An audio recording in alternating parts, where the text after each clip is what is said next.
"Mom, if you don't like it, you can leave." My son's voice echoed off the walls of my own house. He was yelling at me. My Sebastian, my only child, was screaming at me like he never had in his life. "My name is Patricia Miller. I am 56 years old. I was an elementary school teacher for 30 years. I became a widow 8 years ago, when my husband passed away from a massive heart attack. I have one son, Sebastian, who is looking at me today as if I were his worst enemy. And what I am about to tell you changed my life forever." I was standing in front of my bedroom door, staring at something I still couldn't process. Stella, my daughter-in-law's mother, was asleep in my bed, lying between my sheets, surrounded by her things, her creams on my vanity, her clothes in my closet, her slippers next to my nightstand as if that were her place, as if I were the intruder. "Sebastian." I tried to speak, but my voice cracked. I had just returned from a work trip, a week away, and I was coming back to this. "No, Mom. That's enough." His eyes were bloodshot with rage. Never, in 56 years of life, had I seen my son look at me like that.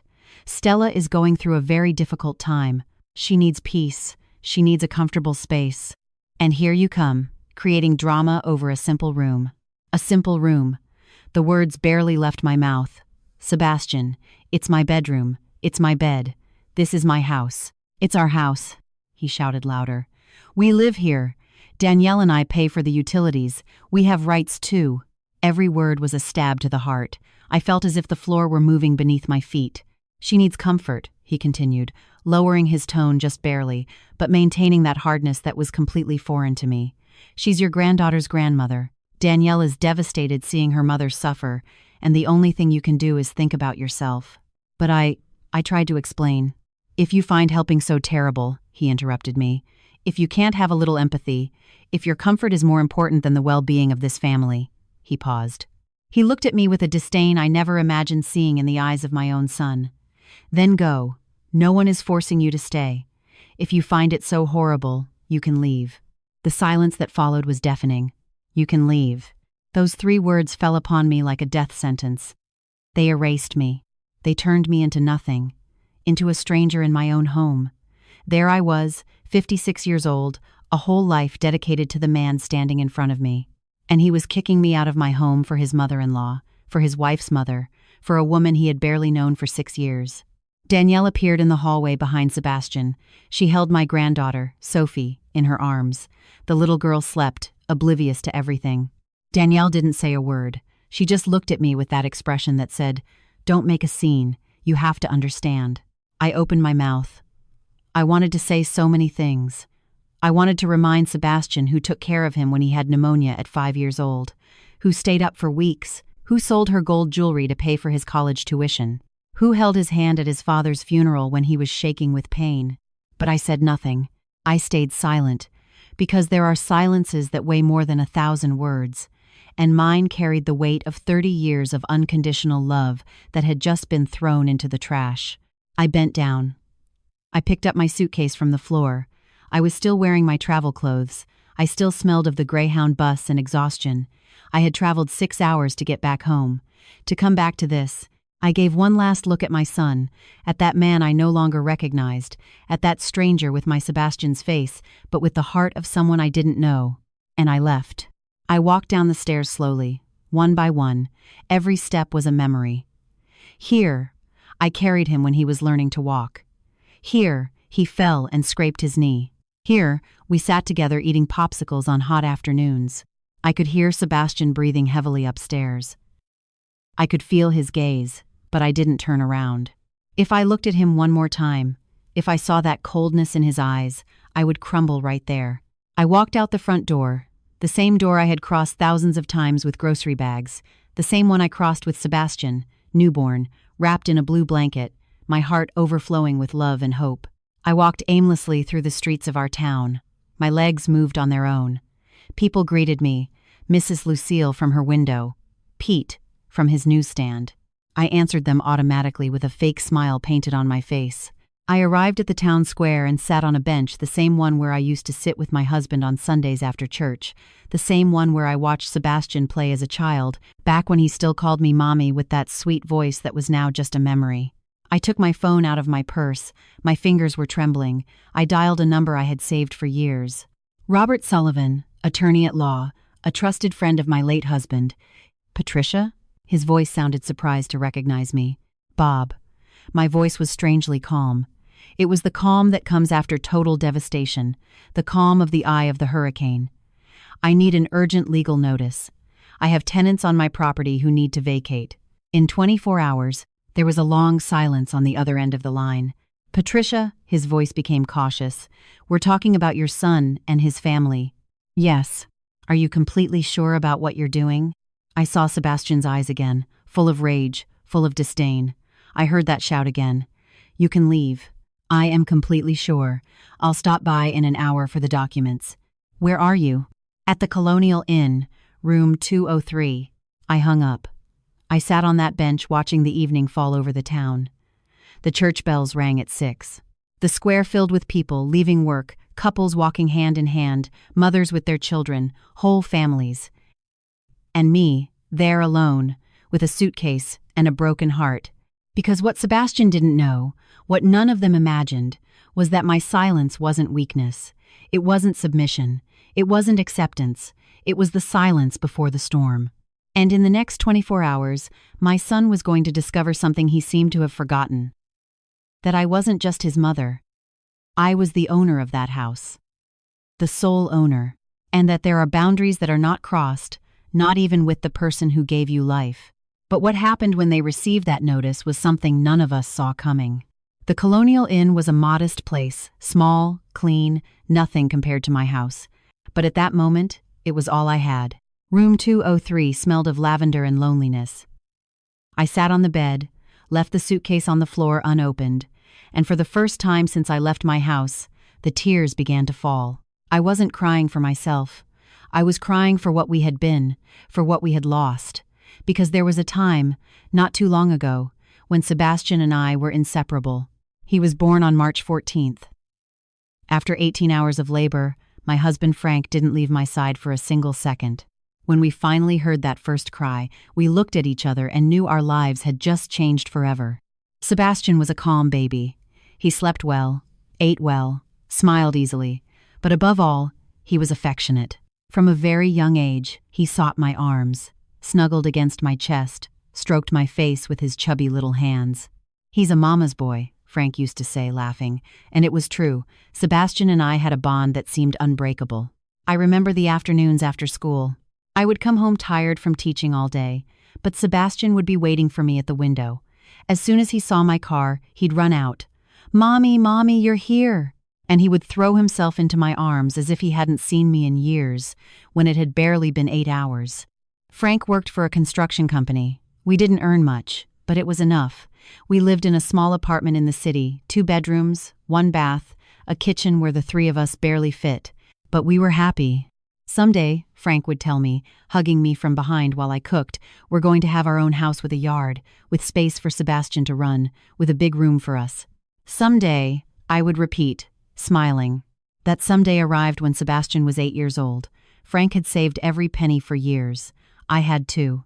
We kept money in a cookie tin, hidden in the closet coins, crumpled bills, everything we could set aside after paying rent and food. We bought a plot of land on the outskirts of town. It wasn't big, but it was ours. Frank designed the house himself, a simple drawing on a napkin that later turned into blueprints. 2 stories, 3 bedrooms, a garden in front. We built it little by little. On weekends, Frank and I went to the land. He laid bricks. I mixed cement. Sebastian played between the half-finished walls, imagining what it would be like to live there. "This is going to be my room, right, Daddy?" he'd ask, pointing to a corner. "Right there, champ." It took us 3 years to finish it. 3 years of hard work, blistered hands, aching backs. But the day we placed the last tile in the bathroom, the 3 of us hugged in the middle of the empty living room and cried tears of happiness. "It's ours," Frank said. "Completely ours. No one can take it away from us." We moved in on a July afternoon. Sebastian was 11. I remember he ran through the whole house shouting with excitement. He ran up and down the stairs, opened and closed the doors, looked out every window. "It's huge, Mommy. It's the most beautiful house in the world." That night we ate dinner sitting on the living room floor because we didn't have furniture yet. Pizza I bought from Marty's down the street. The three of us in a circle, sharing, laughing. "Let's make a toast," Frank said, lifting his soda. "To this house, to this family, to being together." We clinked our cups. And in that moment, looking at my husband and my son, I thought there couldn't be anything more perfect than that. Years passed. Sebastian grew up, became a teenager, then a young man. Always responsible, always studious, always affectionate with me. When he was 17, Frank started feeling ill. Chest pains, fatigue. "It's the job," he'd say. "I'm just getting old." He was 52. One Sunday morning, while we were having breakfast, Frank brought his hand to his chest. His face turned gray. He collapsed from the chair before we could react. "Dad!" Sebastian screamed. We called the ambulance. It arrived in 15 minutes, but it wasn't enough. Frank died on the way to the hospital. A massive heart attack, sudden, without warning. My world came crashing down. Sebastian, at 17, became my support. He hugged me when I cried at night. He handled the funeral arrangements. He told me, "It's okay, Mom. I'm here. You're not alone." For months, I couldn't function. I got up, went to work like a robot, came back, and locked myself in my room. Sebastian cooked, cleaned, brought me tea, sat with me in silence when words weren't enough. "I'm never going to leave you, Mom," he told me one night. I was in bed staring at the ceiling. He sat beside me and took my hand. "No matter what happens, I will always be here for you. I promise." That promise sustained me through the darkest year of my life. Little by little, I healed. Sebastian started college, studied business administration, and got part-time jobs to help with expenses. He never complained, never made me feel like a burden. "This house is yours, Mom," he would say when I tried to give him money. "You and Dad built it for me. It's the least I can do." He graduated with honors, got a good job in sales, and then he met Danielle. At first, I liked her. She was polite, pretty, seemed to make Sebastian happy. They got married after 2 years of dating, a small but beautiful wedding. I cried with emotion seeing my son at the altar. "Take care of him," I told Danielle privately. "He's a good man." "The best," she replied, smiling. "I'm very lucky." They had Sophie the following year, my granddaughter. My joy. When I saw her for the first time with her little eyes closed and her tiny fists clenched, I felt that Frank was there with me, that somehow everything made sense. They lived in an apartment in the city, small, expensive. Danielle complained often about the space, the noise, the lack of green areas for the baby. "Why don't you come live with me?" I told them one afternoon during a family meal. "There's plenty of space. Sophie can have the garden. You guys can save money." Sebastian looked at me with those eyes full of gratitude that I knew so well. "Are you sure, Mom?" "Completely. This house is too big for me alone. I miss having life in here." They moved in 3 months later. At first, everything was perfect. I helped with Sophie, cooked, cleaned. I felt useful. I felt needed. But then, she appeared. Stella. And everything began to change. At first, it was short visits. A weekend, then a week, then 2. She stayed longer and longer, and I felt I was becoming invisible in my own home. Danielle started speaking to me differently, with less respect, less consideration.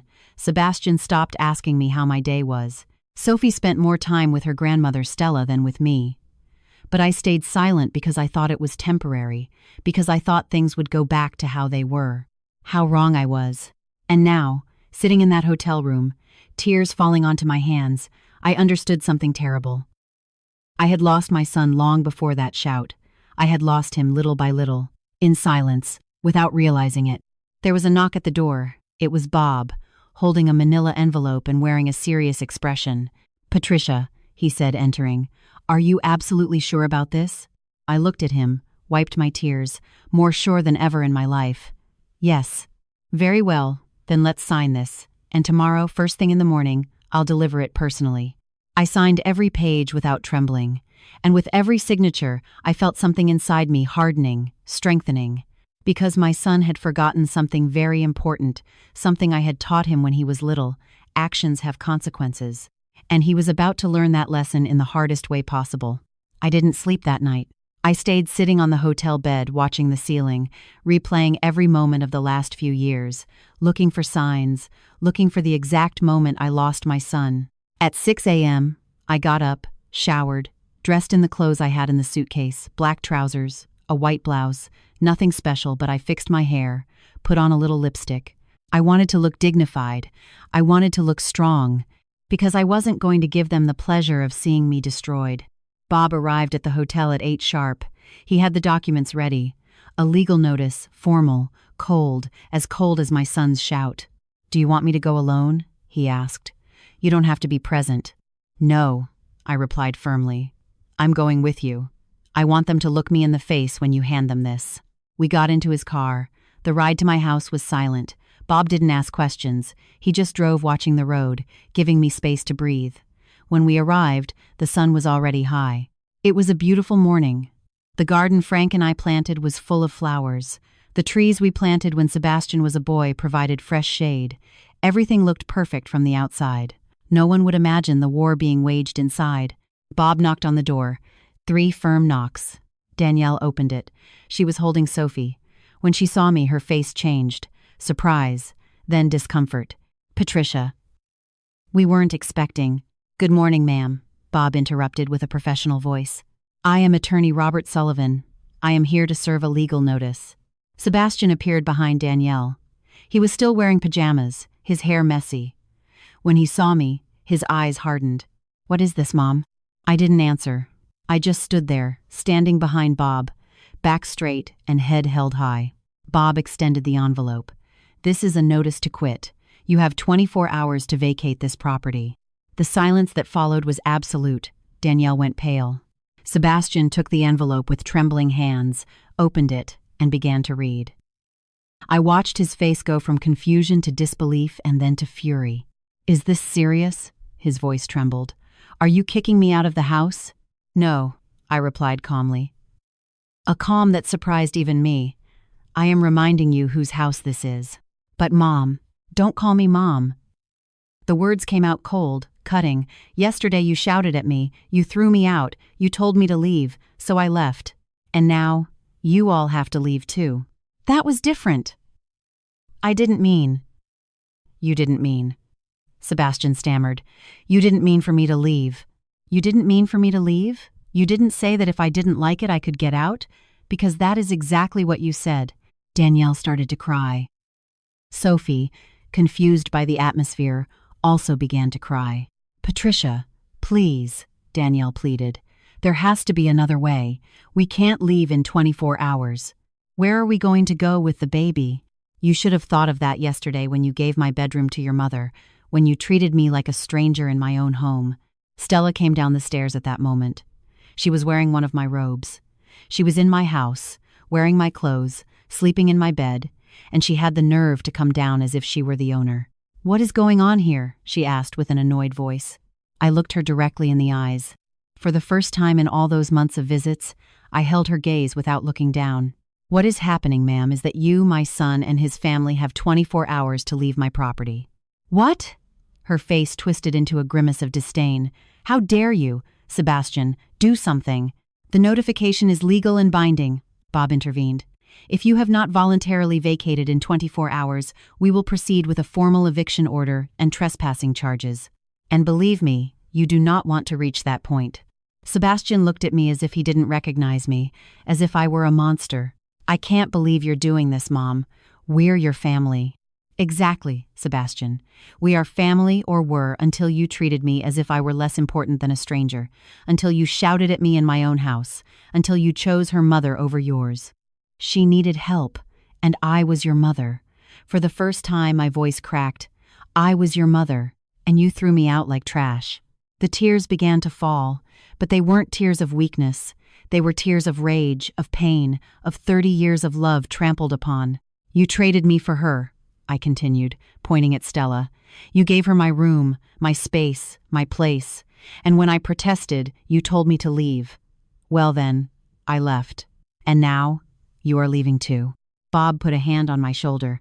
"Patricia, let's go. Everything has been said." He was right. There was nothing more to say. I turned around to leave, But before crossing the threshold, I turned back one last time. 24 hours, I said, not a minute more. We left. We got into the car. Bob started the engine, and as we drove away, I could see in the side mirror how Sebastian stood in the doorway with the envelope in his hand, watching his mother drive away. Maybe he expected me to come back, to cave, to beg. He didn't know me at all. Because I wasn't going to beg. I wasn't going to cave. For the first time in my life, I was going to set boundaries, even if it destroyed me inside. Bob dropped me at the hotel. "Will you be okay?" he asked. "Yes," I lied. I went up to my room. I sat on the bed and finally allowed myself to crumble. I cried like I hadn't cried since Frank died. I cried for everything I had lost, for everything that would never be again. But in the middle of that crying, something strange began to happen. My phone started ringing. It was Martha, my neighbor of a lifetime. "Patricia, honey, what happened? I saw the lawyer leaving your house. The whole town is talking." Of course. The small town where everyone knows everything. "Martha," I said with a raspy voice, "I don't want to talk about it right now." "That's okay, sweetie, but I want you to know something. If you need a place to stay, my house is open, and if your son did something bad to you, half the town is on your side." I hung up, and the phone rang again. It was Carol from the bakery. Then Rose, my former colleague from school. Then Jerry, the owner of the pharmacy. Everyone offering help, everyone telling me I wasn't alone. And that was when I understood something. Sebastian thought I had no one, that I depended on him, that without him I would be lost. But he was wrong. I had lived in that town for 30 years. I had taught their children. I had attended their weddings and funerals. I had been present in their lives. And now they were present in mine. What Sebastian didn't know, what he was about to discover, was that his mother wasn't alone, and that the 24 hours I had given him were going to be the longest of his life. Because what he didn't imagine is that the whole town had seen how he treated his mother. And in a small town, those things aren't forgiven easily. I'd like to know something. Where are you listening to me from? Have you gone through something similar? Because believe me, what comes next is something none of us expected. The following hours were the strangest of my life. I stayed in that hotel room looking at the phone, call after call, message after message. The whole town had found out, and everyone, absolutely everyone, wanted to know what had happened. But there was something else, something I didn't expect. Everyone was on my side. "That boy has no shame," Mrs. Lucille told me over the phone. "Kicking out his own mother after everything you did for him. My husband and I saw when you were building that house. We saw how you broke your back mixing cement. We saw how your husband, rest in peace, laid brick after brick. That house is yours, period. Thank you, Lucille." It was all I could say. But the calls didn't stop. Pete, from the newsstand, called to tell me that if I needed a witness for anything, he was there. "I watched how you raised that boy, Patricia, with so much love, so much sacrifice. What he did to you is unforgivable." Rose, my former colleague, arrived at the hotel with a suitcase full of clothes. "Here, I know you only brought what you were wearing for the trip. Here's everything you need, and don't tell me no. We've been friends for 20 years. Carol from the bakery sent a box full of sweet rolls and a thermos of coffee so you don't go without eating, my dear. And if you need money, just tell me." I didn't know what to say. I didn't know how to process so much kindness, so much solidarity. My whole life I had focused on being a good mother, a good wife, a good teacher. But I had never stopped to see everything I had built beyond my family, all the relationships, all the connections, all the people who appreciated me. And now, when I needed it most, there they were. It was 3:00 the afternoon when my phone rang with a number I recognized immediately. Sebastian. My heart skipped a beat. I hesitated. I didn't know whether to answer, but something inside me needed to hear his voice, needed to know what he was going to say. I answered, "Mom." His voice sounded different, softer, almost pleading. "Mom, we need to talk." "Hello, Sebastian. Please, Mom, this is crazy. You can't kick us out like this. We're your family. Yesterday, you kicked me out." I didn't mean that. I was angry, frustrated, Danielle was very upset about her mom, and I just lost my head. But I wasn't serious. I stayed silent. I let his words float in the air. Mom, please, talk to me. You weren't serious? I repeated slowly. You shouted at me. You humiliated me.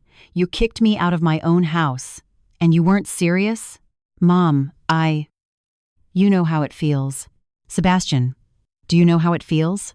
To have your own son, the son you carried in your arms, the son you taught to walk, the son for whom you sold your things so he could study, look at you with contempt and tell you to leave? I'm sorry. Really, I'm sorry. You're sorry? Or are you sorry that now you have to look for a place to live in less than 24 hours? I heard him breathing on the other end. Deep breaths. He was crying. Mom, we have nowhere to go. The apartment we had is already rented. We can't afford a hotel with the baby. Danielle is desperate. Her mom has a heart condition, and the stress is killing her. There was the excuse. There was always an excuse when it came to Stella. And what about my heart, Sebastian? What about my health? What about my stress? Or does that not matter because I'm your mother and I'm supposed to endure everything? It's not that, Mom. You know I love you. I don't know that, Sebastian. Yesterday, it didn't seem like it. Yesterday, it seemed like you loved your mother-in-law more than your own mother. She's going through a very deep depression. Her husband left her 2 months ago. She's destroyed. Danielle is her only daughter, and she only has us. For the first time, something inside me hesitated. Depression, abandonment, pain. I knew that pain. I had lived it when Frank died. I knew what it was to feel like the world is crumbling. But then I remembered something. Sebastian, when your father died, do you remember who was there for me? Silence. It was you. You held me. You took care of me. You told me you were never going to leave me, and I believed you. I trusted you. And now, when someone else needs you, you discard me as if I didn't matter. It's not the same, Mom. You're right. It's not the same. Because I never asked you to kick anyone out of their own house. I never asked you to give my place to another person. I never shouted at you telling you that if you didn't like it, you could leave. I heard sobs on the other end. Mom, please, give me a chance. Let me fix this. We can talk. We can find a solution. You had your chance, Sebastian, and you wasted it when you shouted at me in front of that woman, when you defended your mother-in-law before your mother. Mom, 24 hours is impossible. 24 hours is all you have. I hung up. My hands were trembling. My heart was beating uncontrollably. The tears fell again because a part of me wanted to give in, wanted to say, "It's okay. Come back. Let's forget all this." Wanted to go back to being the mom who forgives everything, who endures everything, who sacrifices everything. But another part of me, a part that had been asleep for too long, said, "No, enough is enough. You have to set boundaries."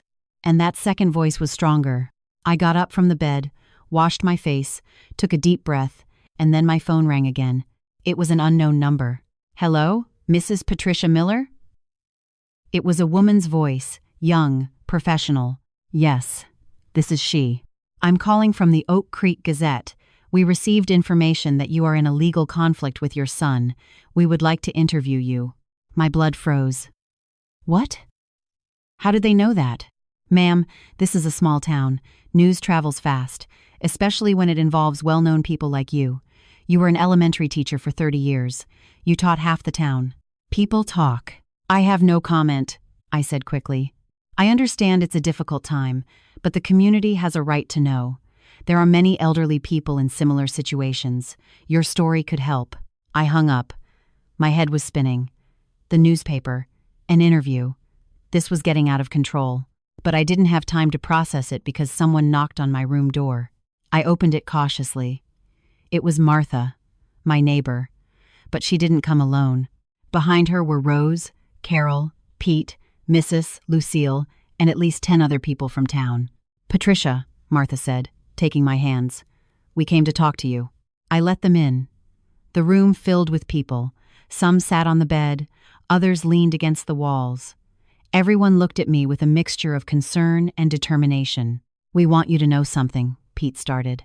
"What your son did to you isn't right, and we aren't going to stay silent." "What do you mean?" I asked, confused. That if he and his family need something from town, they aren't going to get it, said Carol firmly. My bakery won't sell to them. The pharmacy won't either. The market won't either. But you can't do that, I said, alarmed. There's a little girl, my granddaughter. The little girl isn't at fault, Rose intervened. But your son needs to learn that actions have consequences, that he can't treat his mother like that and expect everything to stay the same. Besides, Mrs., Lucille added, we want you to know you can stay at my house. I have an extra room. You don't need to be in a hotel, and I can help you with legal expenses if this drags on, Pete said. I have savings. I was speechless. I looked at all those people who had taken the trouble to come, who were willing to support me, to fight for me. I don't know what to say, I whispered. I didn't expect this. Well, you should, said Martha, hugging me. Patricia, you have been there for all of us for years. When my son had trouble in school, you stayed after class to help him. When Carol's husband died, you were the first to knock on her door with food. When Pete got sick, you organized a fundraiser.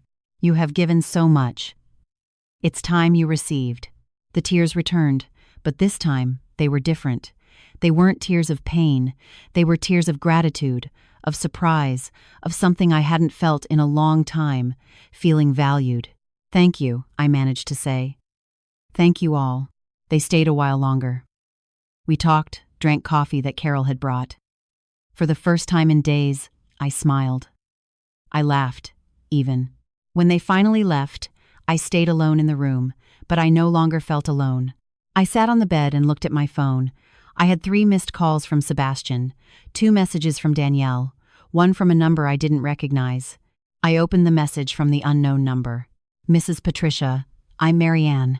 I was your student 15 years ago. I heard what happened with your son. I want you to know that if you need a place to stay, my husband and I have an apartment available at no cost. It's the least I can do for the teacher who taught me to read, the one who told me I could be someone in life. Please let me know if you need anything. I read the message 3 times, and each time I felt something inside me grow stronger, because I had believed that without Sebastian, without my son, I would be lost. I had believed he was all I had, but I was wrong. I had much more than I imagined. I had a whole town that knew me, that respected me, that was willing to stand by my side. And Sebastian was about to discover it, because the next few hours were going to be decisive, and what happened when the 24-hour deadline expired was something that changed everything forever. That night at the hotel was endless. I lay down, but sleep didn't come. Every time I closed my eyes, I saw Sebastian's face, his pleading look over the phone, his sobs, and a part of me, that maternal part that never dies, wanted to run to hug him, wanted to tell him everything would be okay. But another part, the part that still felt the sting of his words, kept me firm. At 2 a.m., my phone vibrated. A message from Danielle. Patricia, please reconsider. Think of Sophie. She is your granddaughter. Are you really going to do this? Are you going to leave us on the street? My fingers trembled over the keyboard. I was about to reply, about to give in, but then another message arrived, this time from an unknown number. Mrs. Patricia, I'm Monica, the neighbor from next door. I need to tell you something important. Can we talk tomorrow morning? It's about your daughter-in-law and Stella. There are things you should know. I sat up in bed. My heart was beating fast. What things? What did Monica know? I replied immediately. Of course. What time? Does 7 a.m. work? I can stop by your hotel. Perfect. I'll be here. I couldn't sleep after that. I stayed awake, staring at the ceiling, wondering what it was Monica had to tell me. At 6:30, I was already dressed. At 6:55, I went down to the hotel lobby. Monica arrived punctually. She was carrying a folder under her arm and a serious expression on her face. Good morning, Mrs. Patricia, she greeted me. Can we talk in private? We went up to my room. Monica sat in the only available chair. I sat on the bed opposite her. Before starting, she said, I want you to know I hesitated a lot about whether I should tell you this. I don't like getting into other people's lives. But what is happening isn't fair, and you deserve to know the truth. What truth? I asked, my stomach in knots. Monica opened the folder. She took out several printed sheets. They were photographs, Screenshots of WhatsApp conversations. My daughter Carla is Facebook friends with Danielle, she began. They aren't close friends, but they follow each other. About a month ago, Carla noticed something strange. Danielle started posting things about how hard it is living with in-laws. Memes, quotes, things like that. She showed me the first screenshot. It was a Facebook post from Danielle. The text said, "Mother-in-laws always think the house is theirs, even when they live off your charity." I felt a stab in my chest. "There's more," Monica continued, passing me another sheet. "This is from 3 weeks ago." It was another post. "Tired of my husband prioritizing his mom over his own family. It's time he grew up and understood who his real family is now." My hands trembled holding the paper. "Patricia," Monica said softly, "your daughter-in-law has been speaking ill of you on social media for months. My daughter showed me all this because she thought it was horrible, and when I found out what happened, I knew I had to tell you." "Does Sebastian know about this?" I asked with a raspy voice. "I don't know, but there is something else you need to know." She passed me another sheet. This time, it was a screenshot of a private conversation between Danielle and someone named Andrea. I read the text. "Danielle, I can't stand living here anymore. Patricia is in everything. She meddles in how I raise Sophie, in how I cook, in everything. Andrea, and what does your husband say? Danielle, he's a lost cause. He won't detach from his mom's skirt. But my mom gave me an idea. If she moves here for a while, Patricia is going to feel uncomfortable. She's going to want to leave. And when she leaves, this house stays for us. Andrea, and if she doesn't leave? Danielle, she's going to go. Sebastian is going to have to choose, and I know he's going to choose me." The date of that conversation was 2 months ago, just when Stella started making longer visits. "This was planned," I whispered. "It was all planned." "It seems so," Monica confirmed. "Danielle and her mom wanted to get you out of the house, and they succeeded." I stayed silent, processing. Now Stella's increasingly long visits made sense. The passive-aggressive comments, the way Danielle stopped asking my opinion on things, how Sebastian slowly distanced himself from me. It hadn't been an accident, it had been a plan. "Why?" I asked aloud. "Why do all this?" "My daughter says Danielle has always been very jealous," explained Monica. "Jealous of the relationship between Sebastian and you. She felt you had too much influence over him. And the house, well, the house is worth a lot of money. If you left, they could stay here, live without paying. Eventually, maybe convince Sebastian to put the house in their name." A dull rage began to grow inside me. It wasn't just rage against Danielle or Stella. It was rage against myself for having been so blind, for not seeing the signs. "There is one last thing," said Monica, taking out another paper. "This is from 3 days before you left on your trip." It was another conversation. "Danielle, Patricia leaves for a week. It's the perfect opportunity." "Andrea, for what?" "Danielle, for my mom to take her room. When she comes back and sees my mom there, she's going to get mad, she's going to make a scene, and Sebastian is going to have to choose. And when he chooses wrong for her, Patricia is going to leave on her own, without us having to kick her out. She'll leave by herself. Andrea, and if Sebastian chooses his mom? Danielle, he won't. I've been working on his mind for months. He's already convinced his mom is controlling, that she doesn't let us live our lives. He's going to choose me. I know it." I closed my eyes. I took a deep breath. I felt like I was going to explode. "I'm so sorry, Patricia," said Monica, standing up. "I know this must hurt, but I thought you had a right to know the truth. My daughter made these prints for you in case you need them." She left me the folder, gave me a hug, and left. I stayed alone in that room with those papers in my hands, feeling my world reconstructing itself with a new truth. My son hadn't changed suddenly. He had been manipulated slowly, systematically. For months, Danielle had planted doubts in his mind. She had painted an image of me as a meddling mother-in-law. She had waited for the perfect moment to execute her plan, and I had fallen directly into the trap, because by leaving, by kicking them out, I was giving them exactly what Danielle wanted from the beginning, for me to disappear from Sebastian's life. I looked at the clock. It was 8 a.m. The deadline expired at 12 noon, 4 hours. I took my phone, dialed Bob. "Bob, I need you to come to the hotel now. There is something you have to see." He arrived in 20 minutes. I showed him everything. Every screenshot, every conversation, every post. His face grew more serious with every sheet. "This is manipulation," he said finally. "Parental alienation. Danielle has been working to destroy your relationship with your son. What can I do?" "Well, this changes things. With this evidence, we can prove there was premeditation, that they planned to get you out of your house. We could even—" "No," I interrupted him. "I don't want lawsuits. I don't want legal fights that drag on for years." "Then what do you want?" I stood, thinking. Looking at those papers, looking at the truth written in black and white. "I want my son to know the truth," I said finally. "Are you sure? Once he knows this, there is no going back. His marriage could. His marriage is already broken, Bob. It's built on lies and manipulation. He just needs to see it." "Very well. Do you want me to be present when you tell him?" "Yes, but not today. Today the deadline expires. Today they leave the house. And tomorrow we're going to have a conversation that will change everything." Bob nodded. He left with a copy of all the evidence. "For safekeeping," he said. I stayed alone again. I looked at the sheets scattered on the bed, all those words, all those lies Danielle had woven, and I felt something strange. It wasn't just pain anymore. It wasn't just rage. It was clarity.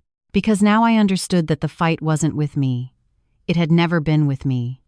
It was with the idea of me, with the image Danielle had built in Sebastian's mind, and that meant my son, my true son, was still there, buried under months of manipulation, but he was there.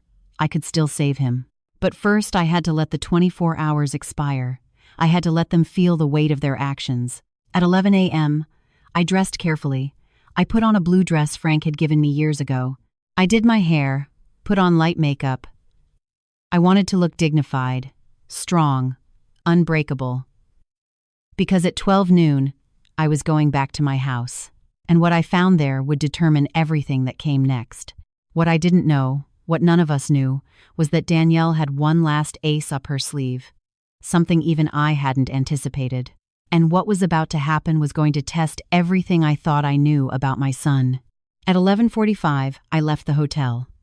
Bob was waiting for me in his car. He had insisted on accompanying me in case things get difficult, he said. The ride to my house was silent. I looked out the window, watching the familiar streets pass by the park where Sebastian played as a child, the church where Frank and I got married, the school where I taught for 3 decades. Everything looked the same, but I wasn't the same anymore. When we arrived at my house, there were several cars parked outside. I recognized some, friends of Danielle's, family of Stella. "They brought reinforcements," Bob murmured. We got out of the car. It was exactly 12 noon. The deadline was up. I knocked on the door. My own door, because I no longer had a key. I had left it on the table when I left.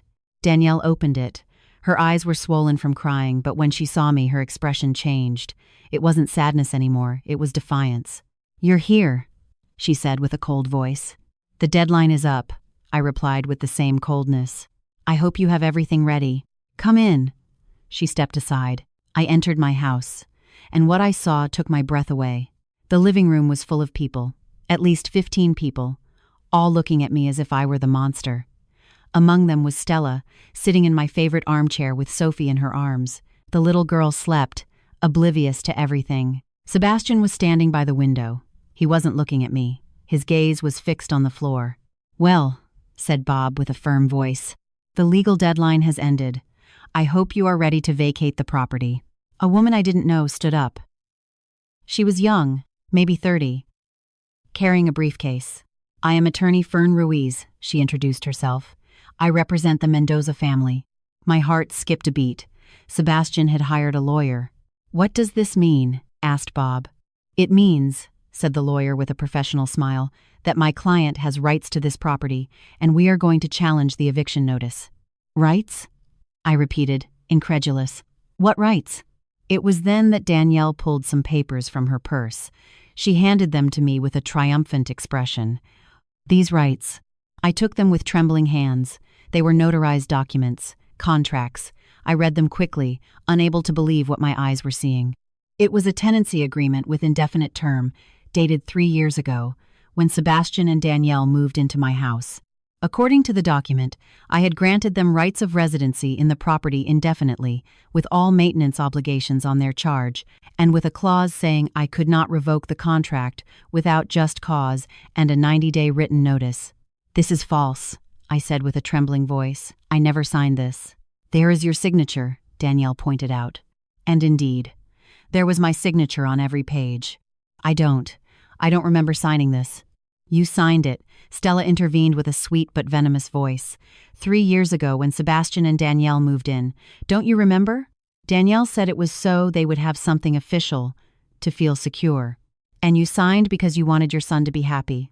Memories started coming back. Fuzzy. Fragmented. Yes.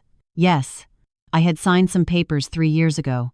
But Danielle had said they were bank forms to add Sebastian as a beneficiary on my account in case something happened to me. "You tricked me," I whispered. "You made me sign this without telling me what it was." "You'll have to prove that," said Danielle's lawyer. "But in the meantime, this contract is valid, and according to the law, you cannot evict them without the 90-day prior notice." Bob took the papers, reviewed them quickly. His face grew increasingly serious. "Patricia," he said quietly, "this is notarized. It has all the legal stamps. It looks valid." I felt my legs failing me. I had to lean against the wall. "It can't be," I said. "It can't be." "Oh, but it is," said Danielle, crossing her arms. "So I regret to inform you that your 24-hour notice is worthless. You can't kick us out. This house is as much ours as it is yours." I looked at Sebastian. He still wasn't looking at me. He had his hands in his pockets and his jaw clenched. "Sebastian," I said with a broken voice, "did you know about this?" Finally, he looked at me, and in his eyes, I saw something that destroyed me. Guilt. "Danielle told me it was just for security," he said weakly.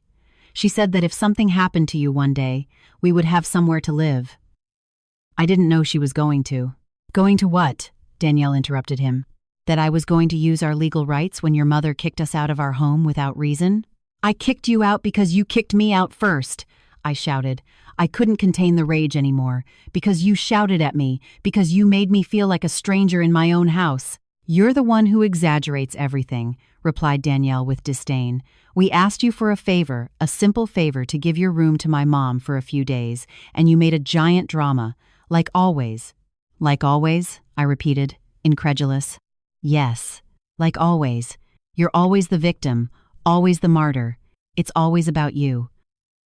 Every word was a blow, every phrase a stab. "Danielle, that's enough," said Sebastian weakly. "Enough? Seriously, Sebastian?" Danielle turned to him. "Your mother kicked us out, humiliated us in front of the whole town, made us look like bad people. And you still defend her?" "I'm not defending her. I'm just saying." "You always defend her," Danielle was shouting now. "It's always her, always your mommy. When are you going to understand that I am your family now? Me and Sophie, not her." The silence that followed was absolute. I looked at the people in the room. They were all watching as if this were a show, as if my pain were entertainment. And then I looked at my son, at that man I no longer recognized, standing there saying nothing while his wife destroyed me. "Aren't you going to say anything?" I asked him directly. "Are you going to let her talk to me like that, Sebastian?" He opened his mouth, closed it, looked down again. And that silence was the clearest answer he could have given me. "Very well," I said. My voice sounded strangely calm. "You're right. The contract is legal. I can't kick you out in 24 hours. I saw Danielle smile with satisfaction. "But," I continued, "I can do other things. This house has my name on the deed. Only my name. I can cut the optional services. I can stop paying for the internet, the cable. I can make living here very uncomfortable for those 90 days. Danielle's smile disappeared. "You wouldn't dare. Try me." Bob touched my shoulder. "Patricia, that's not a good idea. They could sue you for constructive eviction." "I don't care," I interrupted him. "If they are going to use legal tricks, I can too. If they're going to play dirty, I can play dirtier." It was then that Sebastian finally spoke, with a voice louder than he had spoken all day. "Enough. Both of you." Everyone turned to see him. "Mom. Danielle. Both of you. Enough. This has gotten out of control." We are destroying this family over a house, over a room, over pride. It's not pride, I said with a trembling voice. It's respect. It's dignity. It's about not being treated like trash in my own house. And you don't understand, he told Danielle, that this woman raised me, gave me everything. You can't ask me to treat her as if she didn't matter. And what about me? Danielle replied with tears in her eyes. Don't I matter? Doesn't my mom matter? Only she matters? Sebastian ran his hands over his face. He looked exhausted, destroyed. I don't know what to do, he said finally. I don't know how to fix this. And in that moment, I took out the folder I had been keeping in my purse. The folder Monica had given me that morning. Maybe this will help, I said, putting the folder on the table. Maybe if you see this, you'll understand what is really happening. Danielle went pale. What is that? Why don't you open it and find out? Sebastian approached the table. He took the folder, opened it, and began to read. I watched his expression change from confusion to surprise, from surprise to disbelief, from disbelief to horror. What is this, Danielle? He asked with a trembling voice. I can explain. These are your conversations, your posts, speaking ill of my mother, planning how to get her out of the house. His voice was rising in volume. Is this real? Did you write this? Danielle didn't answer. She just looked at the floor. Answer me. Yes, she shouted finally. Yes, I wrote it. So what? Everything I said is true. Your mother is controlling. She did meddle in everything. And yes, I wanted her to leave, because this house should be ours, not hers. The silence that followed was deafening. Sebastian let the folder drop. The sheets scattered on the floor. All those words, all those lies exposed for everyone to see. You manipulated me, Sebastian said almost in a whisper. For months you made me believe my mom was the problem, that she was the one not letting us live. And the whole time, it was you. Sebastian, I just wanted the best for us. The best? Destroying my relationship with my mother was the best? The people in the room started to murmur, to gather their things. Danielle's lawyer turned pale. I think it's time for me to go, she said, packing her papers quickly. One by one, all the guests began to leave. No one wanted to be there. No one wanted to be part of what was coming. Until only we remained. Sebastian, Danielle, Stella, Bob, and me. Stella stood up, still holding Sophie. Danielle, let's go, she said firmly. We don't have to stay here and listen to this. No, said Sebastian. No one is leaving yet. No, because this ends today, here, now. He turned to me. And for the first time in days, I saw my son, my true son, with eyes full of tears and a shattered heart. Mom, he said with a broken voice. I'm sorry. I'm so sorry. And what happened next was something none of us saw coming. Mom, I'm sorry. Those words left Sebastian's mouth with so much pain that I felt as if something inside me broke and healed at the same time. He took a step toward me, then another, and then, for the first time in days, my son hugged me. It wasn't a lukewarm hug. It wasn't a forced hug. It was the hug of a child realizing he has hurt his mother. The hug of someone who has just woken up from a nightmare. I'm so sorry, he repeated between sobs. I'm sorry. I'm sorry. I couldn't speak. I just hugged him back, feeling his tears wet my shoulder, feeling him shake, feeling how after so many days of darkness, finally, there was a ray of light. Sebastian. Danielle's voice cut the moment. Seriously? Seriously. Are you going to believe her? Those conversations are taken out of context. I was venting to a friend. Everyone speaks ill of their in-laws. Sebastian separated from me. He wiped his tears. He turned to his wife. No, Danielle. Not everyone plans for months to kick their mother-in-law out of her own house. Not everyone manipulates their husband to see his mother as the enemy. I didn't manipulate you. I just opened your eyes. You opened my eyes? Sebastian's voice rose. Or did you blind me? Because now that I read this, now that I see it all together, I realize things. How every time my mom said something, you said the opposite. How every time I wanted to spend time with her, you had some emergency. How little by little you pushed me away from her. Because she didn't let us live. Because you didn't want to share me, Sebastian shouted. Did you want me to choose between my mother and you? And I was so stupid I fell for your game. Danielle began to cry. But they weren't tears of regret, they were tears of fury, of rage at having been discovered. Sure, now I'm the bad guy. Now everything is my fault. And what about your mother? She kicked us out. She humiliated us. She left us homeless. Because you put your mother to sleep in her bed, Sebastian replied. In her room. In her most intimate space. How did you expect her to react? I expected her to have empathy. My mother was suffering. And mine wasn't? Sebastian's voice cracked again. My mother wasn't suffering when I took her room away? When I treated her as if she didn't matter? When I shouted at her and told her to leave? He covered his face with his hands. His shoulders shook. My God, he murmured. What have I done? What have I done to my mother? Stella, who had been silent until that moment, finally spoke. Sebastian, you have to understand. Danielle was just taking care of her family, of her mother. There is nothing wrong with that. Nothing wrong? Sebastian looked directly at her. There is nothing wrong with lying, with manipulating, with destroying the relationship between a mother and her son? I didn't destroy anything, said Stella coldly. Your mother did it all by herself with her attitude. My attitude? I spoke for the first time since the hug. My voice sounded stronger than I expected. What attitude? The attitude of opening the doors of my house? Of taking care of my granddaughter? Of cooking and cleaning and doing everything so you would be comfortable? The attitude of meddling where you aren't called, replied Stella with venom. Of believing this house is only yours when your son lives here. Of not understanding that you are no longer the most important woman in his life. Those words hurt more than I wanted to admit. Ma'am, Bob intervened. I think it is time for you to leave.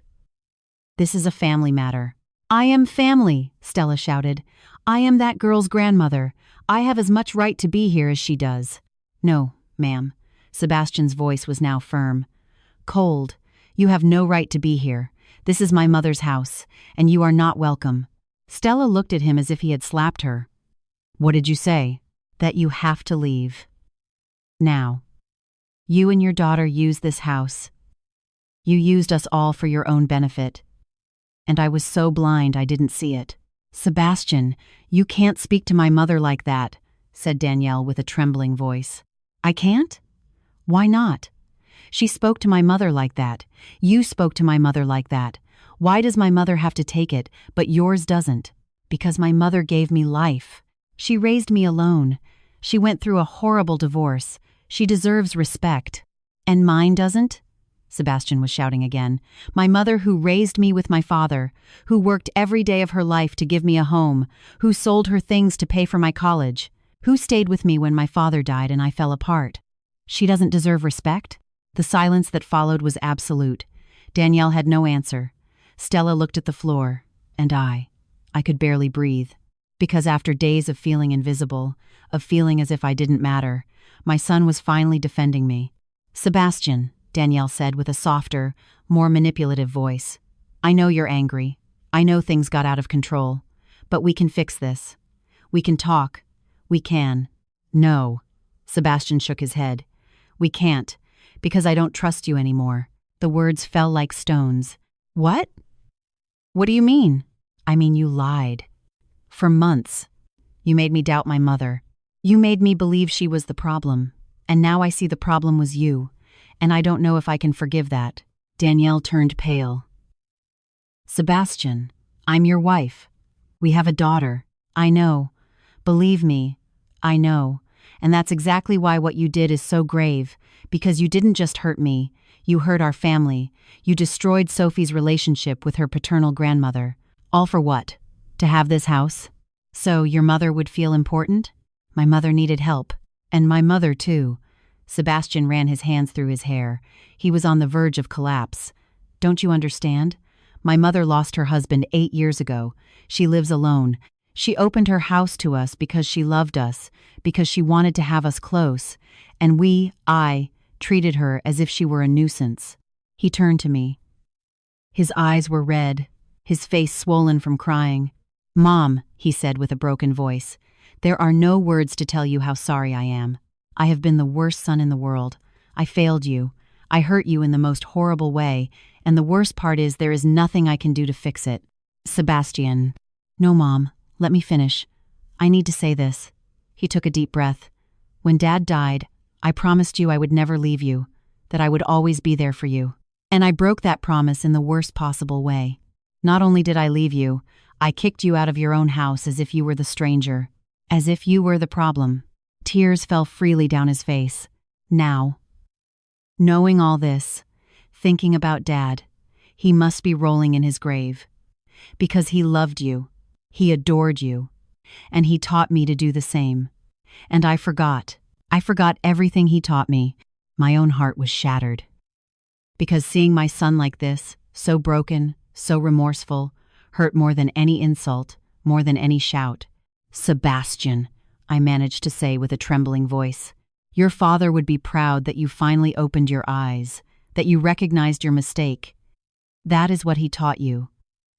To be a good man. To admit when you are wrong. But it's late, isn't it? Sebastian laughed joylessly. I already hurt you too much. I already damaged our relationship beyond repair. It's not too late, I said firmly. It is never too late for a mother to forgive her son. Do you forgive me? His voice was that of a small child, vulnerable, hopeful. I forgive you, I said without hesitation. I will always forgive you, because you are my son, and a mother's love has no limits. Danielle let out a sound of frustration. This is ridiculous, Sebastian. Seriously? You're going to believe her everything? You're going to forget everything your mother did?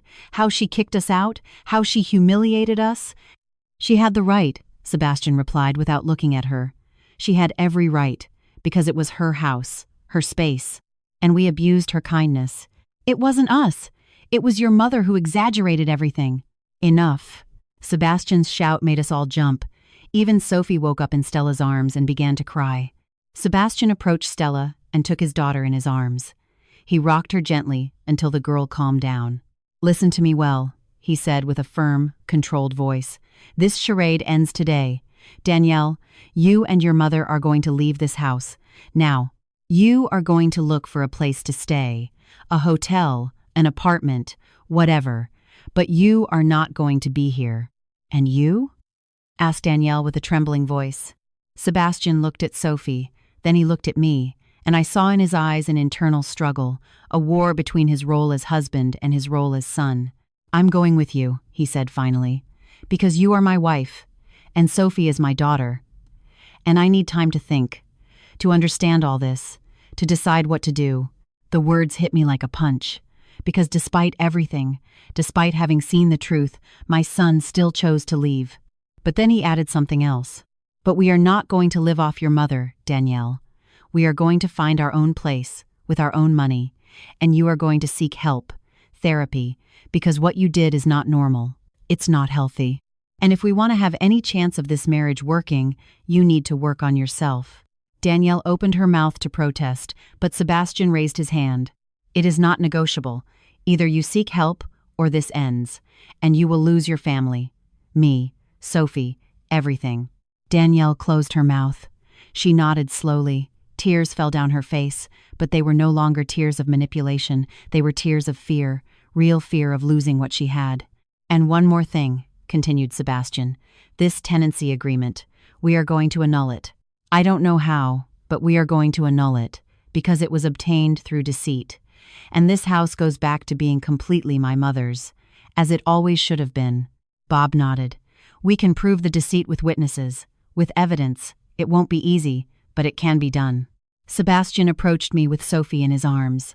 My granddaughter slept again, oblivious to all the drama unfolding around her. Mom, Sebastian said, I know I don't deserve anything from you.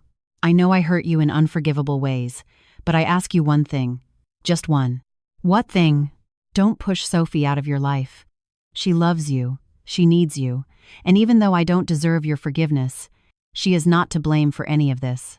I looked at my granddaughter, that beautiful girl who looked so much like her grandfather, that innocent creature who had been used as a weapon in a war she didn't ask for.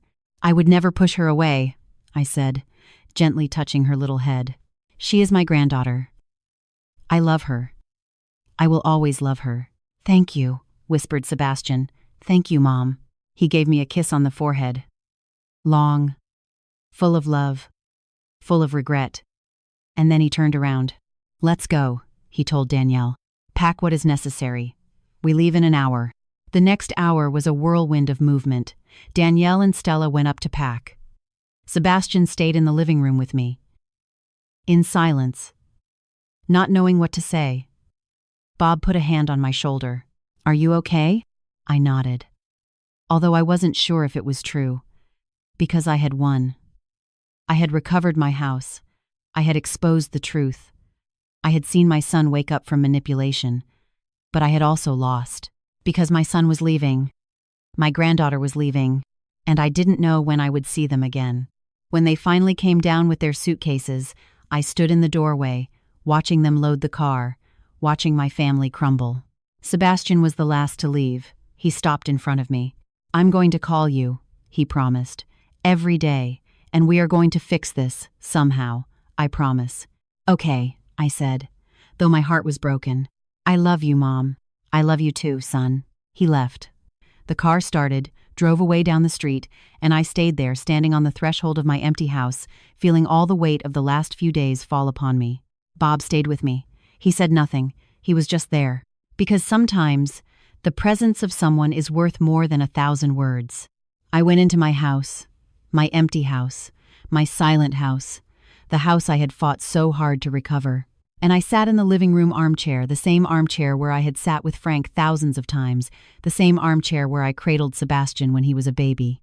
And I cried. I cried for everything I had lost, for everything I had gained, for everything that would never be the same again.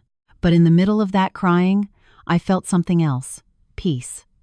Because I had recovered my dignity, I had set boundaries, I had defended my space, I had shown that I had value beyond being a mother. And that, in some strange way, was enough. At least for now. But what I didn't know, what none of us knew, was that this wasn't the last battle. It was just the first. The first 3 days after they left were the hardest of my life. The house was silent, a silence that was different from the silence before. Before, it was a calm, peaceful silence. The silence of a woman who lives alone but is at peace. This was a heavy, aching silence. The silence of a house that had been the scene of a war. I walked through the rooms and saw ghosts. In the kitchen, I saw Sebastian as a boy sitting at the table doing his homework while I cooked dinner. In the living room, I saw Frank reading the newspaper, his glasses on the tip of his nose. In the garden, I saw Sophie running among the flowers, laughing. All ghosts, all memories. Bob stopped by every day. He brought me food. "You have to eat, Patricia," he'd say. And I nodded, although the food had no taste, although every bite felt like swallowing stones. Martha, Rose, Carol, all my friends from town also came. They kept me company, talked to me, tried to make me laugh, and I appreciated their effort. I truly did. But there was a void inside me that no one could fill. The void of my son. Sebastian called, as he had promised, every day at 7 p.m. Short, uncomfortable conversations, full of long silences. "How are you, Mom?" "Fine." "And you?" "Fine." "Sophie sends you a kiss. Give her one from me." "I will." "I love you, Mom." "I love you too, son." And we would hang up.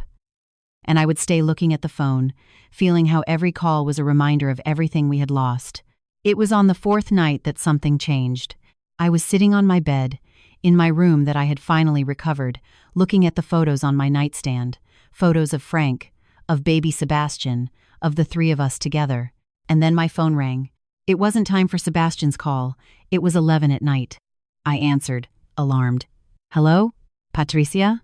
It was Sebastian's voice. But it sounded different, broken, scared. "I need to talk to you." "Can you come, please?" My heart accelerated. "What happened? Is Sophie okay?" "Sophie is fine. But I need my mom." I didn't ask questions. I dressed in 5 minutes, took the car keys I had stopped using since I went to the hotel and drove to the address Sebastian had texted me, a small apartment in the center of town. I knocked on the door. Sebastian opened immediately. He had red eyes, messy hair. He looked destroyed. "What happened?" I asked, entering. The apartment was small, 2 bedrooms, a living dining room, everything very austere, very different from my spacious house. "Danielle left," said Sebastian with a trembling voice. "She took Sophie to her mother's house. She says she needs space to think." I sat on the sofa, processing. When? 2 hours ago. We had an argument. I told her I needed her to be honest with me, to tell me the truth about everything. And she exploded. Said she was tired, that she couldn't take it anymore, that if I was going to keep defending you, then she was leaving. Sebastian let himself fall onto the sofa next to me. He covered his face with his hands. And I let her go, Mom. I didn't stop her. Because I realized something. What? That I don't know who she is. I've been married to her for 6 years. We have a daughter. And I don't know who she really is. Because this whole time, everything I thought I knew about her was a lie. I stayed silent, letting him speak. She told me she loved you. That she respected you. That she was grateful for everything you did for us. And I believed her. Because I wanted to believe. Because she was my wife. Because she was the mother of my daughter. He wiped his tears with the back of his hand. But now I see it was all an act. All manipulation. And the worst part is, I let it happen. I was so easy to fool. It wasn't your fault, I said softly. No. He looked at me with eyes full of pain. I chose to believe her over you. I chose to doubt you. My own mother. The woman who raised me. Who loved me unconditionally. And I doubted you for a woman who was using me. Sebastian. No, Mom. Let me finish. I need to say this. He took a deep breath. I've been thinking a lot these days. Reviewing everything. And I've realized things. How Danielle always found a way for me to doubt you. How she always planted small doubts. Subtle comments. Things that in the moment seemed innocent, but over time accumulated. I nodded. Because I had also seen those comments. Those little stabs disguised as casual observations. And the saddest part, Sebastian continued, is it worked. Little by little, without realizing it, I started seeing you differently. Seeing you as Danielle wanted me to see you. As a meddling mother-in-law. As someone who didn't let us live our life. And now? I asked. How do you see me now? He looked at me, and in his eyes, I saw something I hadn't seen in a long time. Clarity. Now I see you as what you have always been. My mother. The strongest woman I know. The one who broke her back building that house. The one who worked every day of her life to give me a future. The one who held me when Dad died and I thought I couldn't go on. Tears began to fall down my face. And I'm ashamed, he said with a broken voice. I'm ashamed to have allowed someone to make me doubt you. I'm ashamed to have been so weak. I hugged him, because he was my son, and despite all the pain, despite everything that had happened, he was still my boy. You aren't weak, I told him. You were manipulated. There is a difference. Is there? Yes. Because a weak man doesn't recognize his mistakes. A weak man doesn't ask for forgiveness. A weak man doesn't call his mother at 11 at night because he needs her. You did all that. That isn't weakness. That is strength. We stayed like that for a while. Hugging. Crying together. Finally, Sebastian separated. He wiped his tears. I need to ask you something, he said. And I need you to be honest with me. I always am. Do you think I can save my marriage? The question took me by surprise, because I didn't know what to answer. I didn't know if I should answer with my heart or my head. Do you want to save it? I asked instead. Sebastian stayed thinking for a long time. I don't know, he admitted finally. Part of me, yes. For Sophie, because I don't want her to grow up in a broken home. Because I don't want to be the dad who only sees her on weekends. He paused. But another part of me doesn't trust Danielle anymore, and I don't know if I can live like that, without trust. Always wondering if she is manipulating me, always doubting her words. And what does she say? I asked. Does she want to save the marriage? She says yes. But only if I stop prioritizing you. Those were her words. If I stop prioritizing you. I felt a pang in my chest. And what did you tell her? I told her that you are my mother, that you will always be important to me, and that if she cannot accept that, then I don't know if we have a future. Sebastian. No, Mom. Enough. Enough of having to choose. Enough of feeling like I have to pick between my mother and my wife. That isn't love. That is manipulation. He was right, and I was glad he finally saw it. But something inside me felt pity, Pity for Danielle, because I understood, in some twisted way, why she had done what she did. "Can I tell you something?" I asked. "Something you might not want to hear." "Sure." I think Danielle was afraid. Sebastian looked at me confused. "Afraid of what?" "Afraid of losing you. Afraid of not being enough. Afraid that your love for me was stronger than your love for her. But that's ridiculous. I love her. I chose her. I married her. I know. But fear isn't rational. And I think Danielle grew up seeing how you and I had a close relationship, and instead of being happy about it, she felt threatened.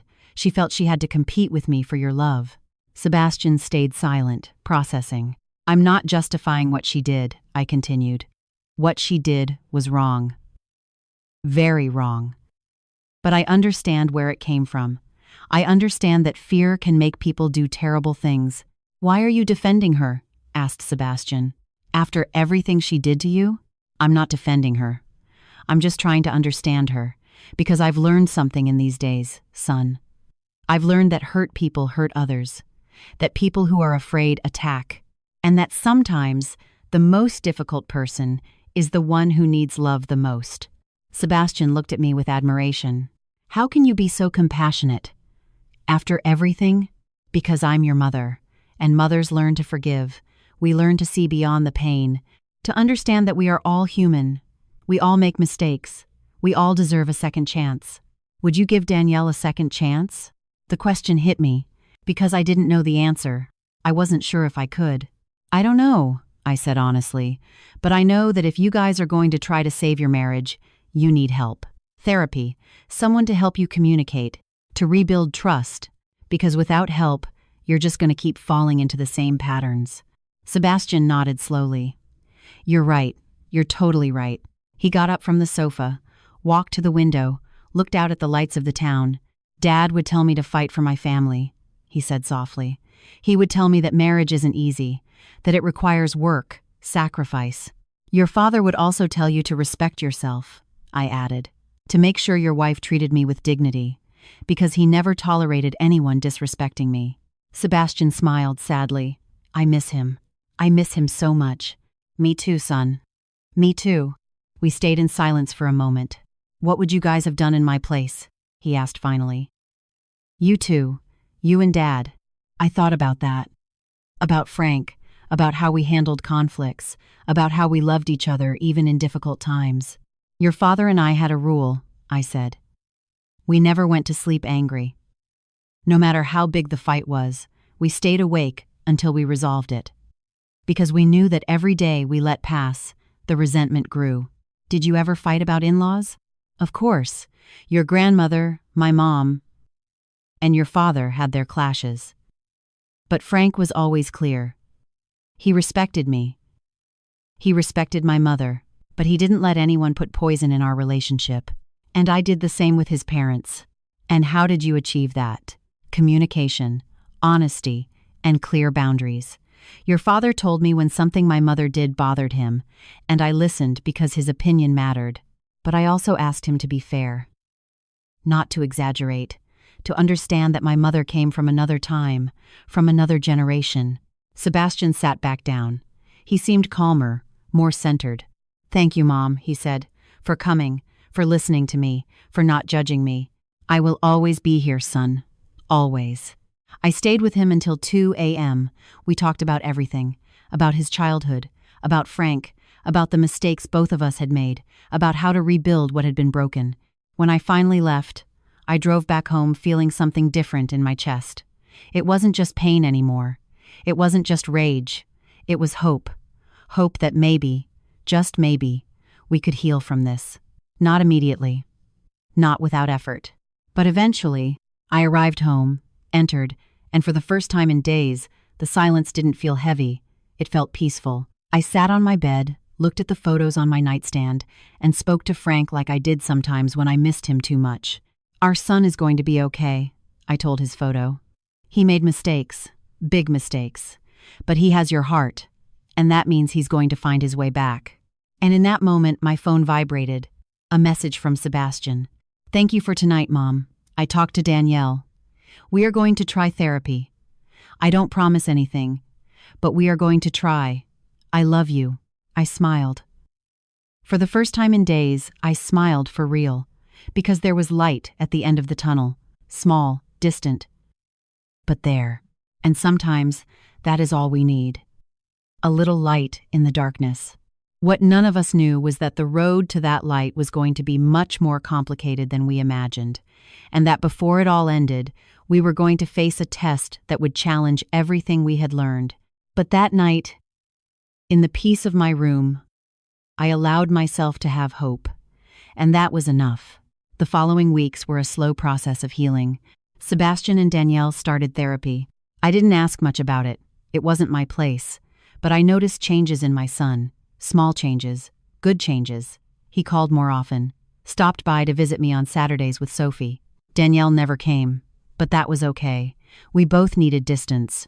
Bob worked on annulling the tenancy agreement. It was a slow process, full of paperwork and procedures, but we were moving forward. The evidence of the deceit was clear. It was just a matter of time.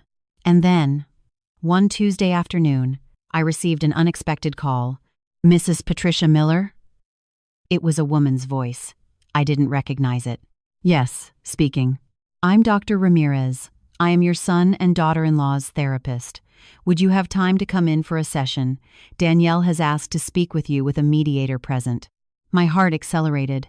I didn't know if I was ready for that, but something inside me said yes. When? Does this Friday at 4 p.m. work for you? I'll be there. Friday arrived too quickly. I dressed with care. I wanted to look serene, strong. The therapist's office was cozy, beige walls, calm paintings, a plant in the corner. Danielle was already there when I arrived. She looked different, thinner, paler. She had deep dark circles under her eyes. Sebastian was by her side. He gave me a hug when I entered. Thanks for coming, Mom, he whispered. Dr. Ramirez settled us, me in an armchair, Danielle and Sebastian in another facing me. Patricia, the doctor began. Danielle has something she wants to tell you. I have asked her to be completely honest, without defenses, without excuses, just the truth. I looked at Danielle. She avoided my gaze. Patricia, she said finally with a trembling voice, I want to ask for your forgiveness. The words came out with difficulty, as if it hurt to pronounce them. I know what I did was horrible. I manipulated Sebastian. I treated you badly. I planned to get you out of your own house, and I did it all because... She stopped. Tears began to fall. Because I was afraid. Afraid of what? I asked softly. Afraid of not being enough. That Sebastian loved you more than me. That I would always be the second option. She took a deep breath before continuing. My mom got divorced when I was 12. My dad left her for a younger woman. And for years I watched my mom blame herself, saying she hadn't been enough. That if she had been a better wife, he wouldn't have left. And I grew up with that fear, she continued. The fear of not being enough, of being replaced. And when I saw how close you were with Sebastian, instead of being happy, I saw it as a threat. I thought that if he needed you so much, it meant I wasn't enough, that I couldn't fill that space in his life. And instead of talking about it, instead of working on my insecurity, I decided to attack you. I decided to push you away, because I thought if you weren't there, he would need me more. Tears fell freely now. But the only thing I achieved was hurting everyone. You, Sebastian, our family, and I almost destroyed my marriage because of my own fear. She wiped her tears with a tissue. I don't expect you to forgive me. I know I don't deserve it, but I needed to tell you I'm sorry, that I regret every cruel word, every malicious plan, everything. The silence that followed was long. I looked at Danielle, really looked at her. And I saw what I had been refusing to see. A broken woman, a wounded woman, a woman acting out of her pain. And your mother? I asked. She is sorry too? Danielle looked down. My mother. My mother isn't going to apologize. She believes we did the right thing, that we defended our family. I see, but I am distancing myself from her, she added quickly. Dr. Ramirez helped me see that my mom projects her pain onto me. That she taught me to see mother-in-laws as enemies because that's how she saw hers, and I don't want to follow that pattern. I'm proud of her, Sebastian intervened. I know this is hard, confronting your own mother, but she is doing it for us, for our family. I looked at my son. I saw the love in his eyes when he looked at Danielle. And I understood something. He had chosen, not between her and me. He had chosen to heal, chosen to grow, chosen to build something better. Danielle, I said finally, I appreciate your honesty. I appreciate you recognizing what you did. Do you forgive me? She asked with a hopeful voice. I'm working on that, I responded honestly. Forgiveness isn't instantaneous. It's a process. But I promise you I am trying. For Sebastian, for Sophie, for all of us. Danielle nodded. It's more than I deserve. We all deserve forgiveness, I said. We all make mistakes. The difference is in whether we recognize them and work to be better. Dr. Ramirez smiled. This is a big step for everyone. The session continued. We talked about boundaries, about expectations, about how to rebuild trust. At the end, when we were saying goodbye, Danielle approached me. Patricia, she said shyly, do you think someday we could, I don't know, grab a coffee? Get to know each other for real? Without lies? Without games? I looked at her, and for the first time, I saw potential. I saw the possibility of something new. Someday, I said, when we are both ready. She smiled, a small but genuine smile. Thank you. I drove back home feeling something strange in my chest. It wasn't complete happiness. There was still pain, still scars, but there was something else, something I hadn't felt in weeks. Real hope. And that night, when Sebastian called me at 7, like always, our conversation was different. How are you feeling, Mom? Tired, but good. And you? Relieved. Danielle has been working a lot on herself. And me too. We are learning to communicate. I'm really glad, son. Mom, there is something else I want to tell you. Tell me. We annulled the contract. Bob did it. The house is completely yours again. No strings attached. I closed my eyes. I felt as if a huge weight were lifted from my shoulders. Thank you, I whispered. No, thank you. For not giving up. For fighting for what was yours. For teaching me that setting boundaries isn't selfishness, it's self-love. We hung up, and I stayed sitting in my living room, in my house, which was finally just mine again, feeling peace. Because justice doesn't always come from courtrooms. Sometimes it comes from the simple act of the truth coming to light, of people recognizing their mistake, of love being stronger than pride. And although the road had been painful, although the scars would remain, I knew we had learned something valuable. That families can break, but they can also heal. And we were healing. Slowly, painfully, but healing. What would you have done in my place? Would you have forgiven? Or would the pain have been too great? Because what comes now is the most important part of this story. The final lesson. The legacy I want to leave. It has been 6 months since that afternoon I found Stella sleeping in my bed. 6 months since my life changed forever. I am sitting in my garden, the same one Frank and I planted so many years ago. It is a quiet Sunday afternoon. The sun is setting and painting the sky orange and pink. In my hands, I have a cup of coffee that is already cold, but I don't care. It isn't for the coffee that I am here. It is for the peace.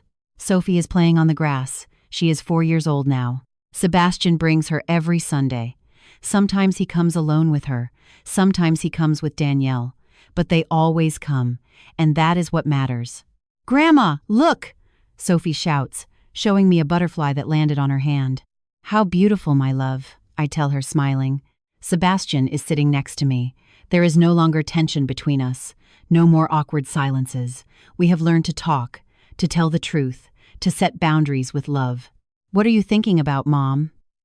He asks me. Everything, I respond honestly. How we got here.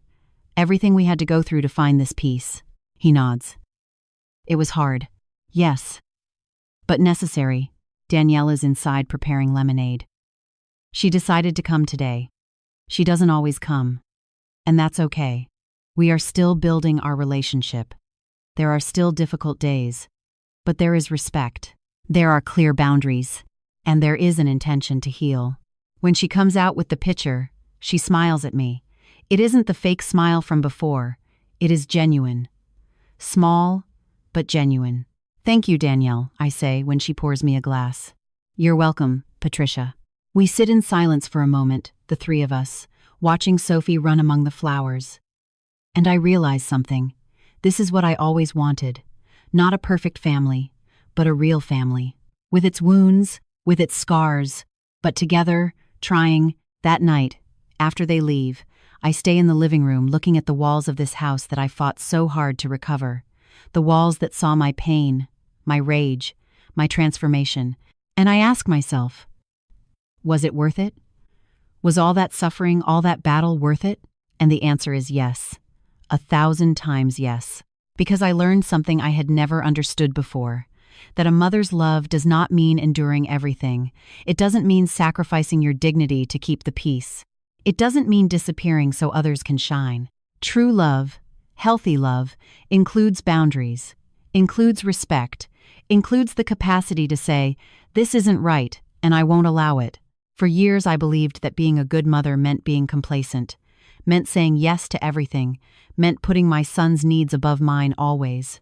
But that day, when Sebastian shouted at me, when he kicked me out of my own house, something inside me woke up, a voice that had been asleep for too long, a voice that said, you matter too, your space matters, your dignity matters.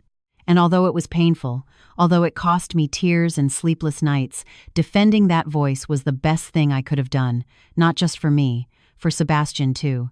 Because I taught him something he needed to learn, that mothers are human beings with feelings, with boundaries, with a need for respect, and I taught him that true love isn't blind. It isn't unconditional in the sense of endure everything without complaining. It is unconditional in the sense of I love you enough to tell you when you are wrong. I love you enough not to allow you to mistreat me. I love you enough to expect you to be better. I look at Frank's photo on the table.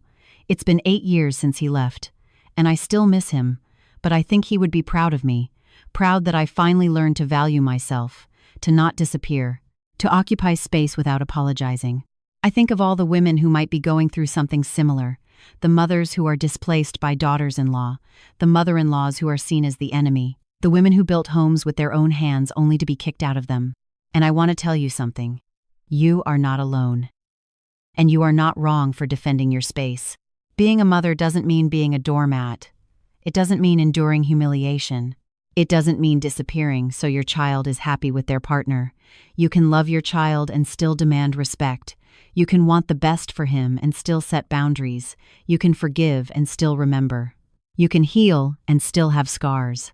And if your child makes you choose between your dignity and his love, then it isn't love he is offering you. It is control. It is manipulation. I learned that silence can be powerful, but I also learned that there are moments when we need to shout. We need to say, enough, no more. And that shout doesn't make you a bad mother. It makes you human. It makes you strong. It makes you worthy. I also learned about forgiveness. True forgiveness, not the cheap forgiveness that says, forget everything and continue as if nothing happened, but the deep forgiveness that says, I recognize your mistake, I recognize your regret, and I choose to release the poison of resentment. Not for you, for me. Danielle and I will never be close friends. Maybe we will never have that mother-in-law, daughter-in-law relationship that appears in movies, and that's okay. Not all relationships have to be deep. Some can be simply respectful, cordial, functional, and that is enough. The important thing is that Sebastian learned. He learned to see manipulation. He learned to value his mother. He learned that a man doesn't have to choose between his wife and his mother. He can love both. He can honor both without sacrificing either. And Sophie, my beautiful granddaughter. She is growing up seeing a different model. She is seeing her grandmother who respects herself. She is seeing her father who honors his mother. She is seeing her mother working on her wounds. And maybe, just maybe, when she grows up, she won't repeat the patterns of pain. She won't see mother-in-laws as enemies. She won't feel she has to compete for love, because love isn't a pie that runs out. It isn't a competition of who is more important. Love multiplies, grows, expands, and in a healthy family, there is room for everyone. I get up from the armchair, walk through my house that I recovered, my space that I defended, and I feel peace, not the peace of before, That naive peace that comes from not knowing they can hurt you. It is a deeper peace, stronger. The peace that comes from knowing you can be hurt and still get up, that you can bleed and still heal. I go up to my room, the one no one will ever take from me again. I lie in my bed, between my sheets, in my space, and I smile. Because I won. Not the battle against Danielle, not the battle against Stella. I won the battle against the version of me that believed she didn't deserve space, that believed her value was only in what she could give to others, that believed being a mother meant disappearing. That Patricia died that day in the square when I called the lawyer, when I decided no more. And a new one was born, a stronger one who knows her worth, one who can love without losing herself. If my story helps even one single mother open her eyes, if it gives strength to a single woman to defend herself, it will have been worth it. All the pain, all the tears, everything. Because mothers are people too. We also deserve respect. We also deserve space. We also deserve love that doesn't come with impossible conditions. And if someone tells you otherwise, if someone tells you that you must endure everything because that's how mothers are, don't believe them. Because being a mother isn't being a martyr. It is being an example of strength, of dignity, of self-love. And that is what I want to be for Sophie, for Sebastian, for all the women who hear this story, an example that you can fall, you can be hurt, you can cry, but you can also get up, you can heal, you can reclaim your space, and you can live with peace, with dignity, with your head held high. My name is Patricia Miller. I am 56 years old, and this is my story, the story of how I lost my family for a moment, and how, by defending myself, I recovered them in a healthier, more real, stronger way. It wasn't easy. Nothing worth it ever is, but it was worth it. Every tear, every battle, every sleepless night, it was worth it. And if you are going through something similar, I want you to know this. You are worth it too. Your space is worth it. Your dignity is worth it. Don't give up. Don't disappear. Don't make yourself small so others feel big. Shine. Occupy space. Defend what is yours. And if you have to do it alone, do it. Because it is better to be alone with dignity than accompanied with humiliation. The mothers of the world deserve better. We deserve love that honors us, that respects us, that sees us. And if we aren't receiving it, we have the right, the duty, even to demand it.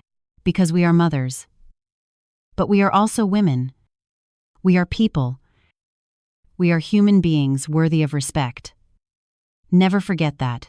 And if my story gave you even a little bit of strength, share it.